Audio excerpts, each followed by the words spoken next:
بسم اللہ الرحمن الرحیم۔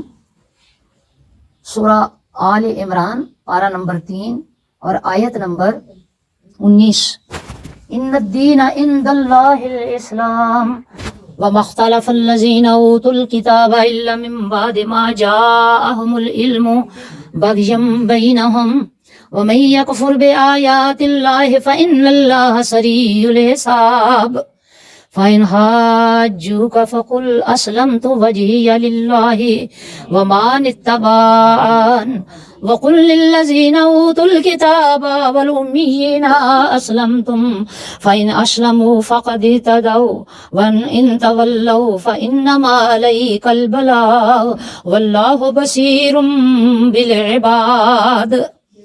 بے شک اللہ کے نزدیک صرف دین اسلام ہی ہے، اور نہیں جھگڑا کیا جن کو دی گئی تھی کتاب مگر بعد اس کے کہ آ گیا تھا ان کے پاس صحیح علم، اور جھگڑا باہمی حسد کی وجہ سے تھا۔ اور جو انکار کرتا ہے اللہ کی آیتوں کا تو بے شک اللہ تعالیٰ بہت جلد حساب لینے والا ہے۔ پھر اگر اب بھی جھگڑا کریں آپ سے تو آپ کہہ دیجئے کہ میں نے جھکا دیا ہے اپنا سر اللہ کے سامنے، اور جنہوں نے میری پیروی کی، اور کہیے ان لوگوں سے جن کو کتاب دی گئی اور ان پڑھوں سے کہ کیا تم اسلام لائے؟ پس اگر وہ اسلام لے آئیں تو جب تو وہ ہدایت پا گئے، وَإِن تَوَلَّوْا فَإِنَّمَا عَلَيْكَ الْبَلَاغُ، اور اگر منہ پھیر لیں تو اتنا ہی آپ کے ذمہ تھا کہ آپ پیغام پہنچا دیں۔ وَاللَّهُ بَصِيرٌ بِالْعِبَادِ، جو آپ نے پہنچا دیا، اور اللہ خوب دیکھنے والا ہے اپنے بندوں کو۔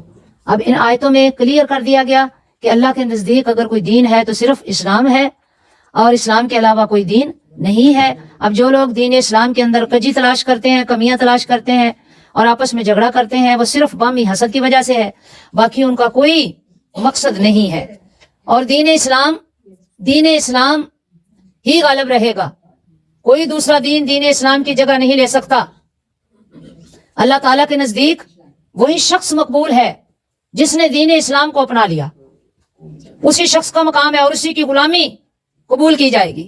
آقا علیہ الصلوۃ والسلام کی غلامی بھی اسی کو نصیب ہوگی جو دین اسلام کا پیروکار ہے۔ تو دین اسلام کے علاوہ کوئی دین اللہ کو نہ قبول ہے، نہ اللہ نے کبھی قبول کیا تھا، کیونکہ پہلے بھی جتنے انبیاء آئے ان کا دین صرف ایک تھا، اور وہ دین اسلام تھا، اسی کے پیروکار تھے۔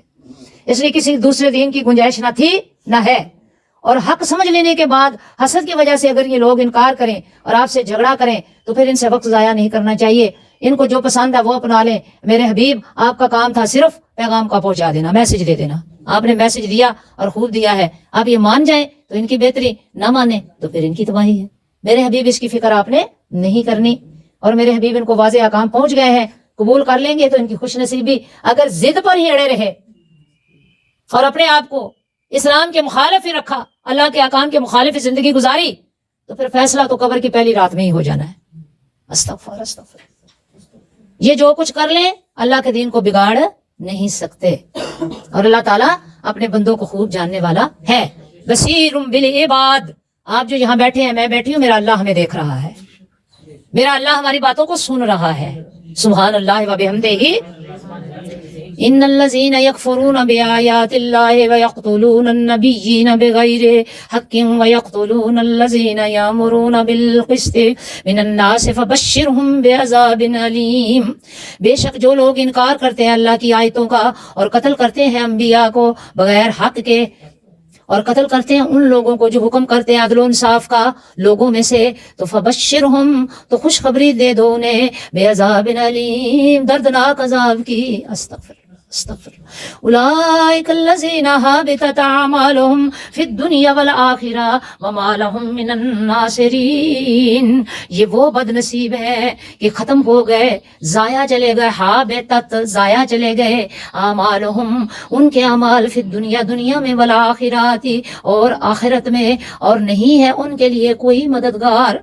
الم تر الی الذین اوتوا نصیبا من الکتاب یدعون الی کتاب اللہ لیحکم بینہم ثم یتولی فریق منہم وہم موردون۔ کیا نہیں دیکھا آپ نے ان لوگوں کو ان لوگوں کی طرف جنہیں دیا گیا کچھ حصہ کتاب کا، جب بلاتے ہیں کتاب الہی کی طرف تاکہ تصفیہ کر دے، لیحکم بینہم، تاکہ تصفیہ کر دے ان کے باہمی جھگڑوں کا، ثم یتولی فریق منہم، تو پیٹ پھیر لیتا ہے ایک گروہ ان میں سے، وہم معرضون، اور وہ روگردانی کرنے والے ہو جاتے ہیں۔ اب کیا تھا بھائی، یہ کیا اللہ تعالیٰ بیان کرنا چاہ رہے ہیں؟ یہود کی بدعنوانیاں بہت زیادہ تھیں، بہت سرکش قوم تھی یہ، اور اہل حق پر ظلم و ستم کرنے اور بے رحمی کرنے میں ان کا کوئی مد مقابل نہیں تھا۔ آج بھی سب سے جابر ظالم قوم یہودی ہیں۔ آپ دیکھ نہیں رہے فلسطین میں آئے دن جو فلسطینی معصوم بچوں کے ساتھ، خواتین کے ساتھ اس بدبخت قوم نے کیا ہے، کسی سے ڈھکا چھپا نہیں ہے۔ حالانکہ جب کسی قوم کے لیے ان میں تو جہاد کا سلسلہ نہیں ہے، قتل و غارت ہے۔ جہاد ایکچولی اندھا دھند جنگ کا نام نہیں ہے، توجہ رکھیں۔ قتال یا جہاد اس کی کچھ آداب ہیں، شرائط ہے۔ اگر وہ آداب و شرائط ایک بندہ پورا کرتا ہے تو پھر وہ جنگ کر سکتا ہے۔ اگر وہ اپنے ذاتی اناد اور ذاتی فائدے کے لیے کرتا ہے تو پھر اس کو ذاتی فائدہ تو ہو سکتا ہے، اللہ کی رضا سے نصیب نہیں ہو سکتی۔ تو یہ بدبخت قوم اس نے کبھی لحاظ نہیں رکھا۔ اسلام حکم یہ دیتا ہے کہ جب کبھی جنگ کرنے کی صورتحال پیدا ہو جائے تو جس علاقے میں جہاد کرنے جا رہے ہیں وہاں پہ نہ بچوں پر حملہ کیا جائے، نہ عورتوں پر حملہ کیا جائے، نہ فصلوں کو جلایا جائے، نہ پھلدار درختوں کو کاٹا جائے، نہ کوئی اور فتنہ اور فساد کیا جائے۔ جو ہتھیار اٹھائیں بس ان کے خلاف جنگ کی جائے، بس ان کے خلاف جنگ کی جائے تاکہ فتنہ ختم ہو جائے۔ اس کے علاوہ وہ لوگ جو ہتھیار نہیں اٹھا رہے اور اپنے گھروں میں بند ہیں ان کے خلاف قتال کرنا یا جنگ کرنا منع ہے۔ تو گویا اسلام دیکھیں جنگ اور جہاد کی حالت میں بھی کتنی پیاری ہدایات دے رہا ہے، سبحان اللہ و بحمدہ۔ آپ کو دنیا کے اندر جتنا بھی اسلام نظر آ رہا ہے نا، تو اسلام اللہ کا فضل و کرم سے تلوار کے زور سے نہیں، اخلاق کے زور سے پھیلا ہے۔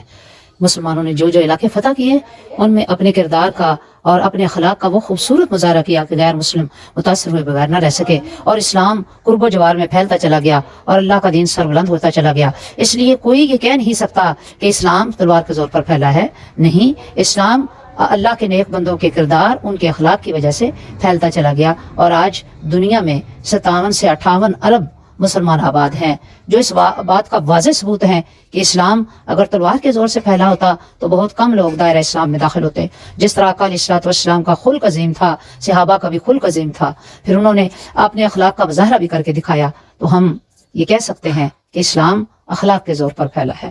السلام علیکم ورحمۃ اللہ وبرکاتہ۔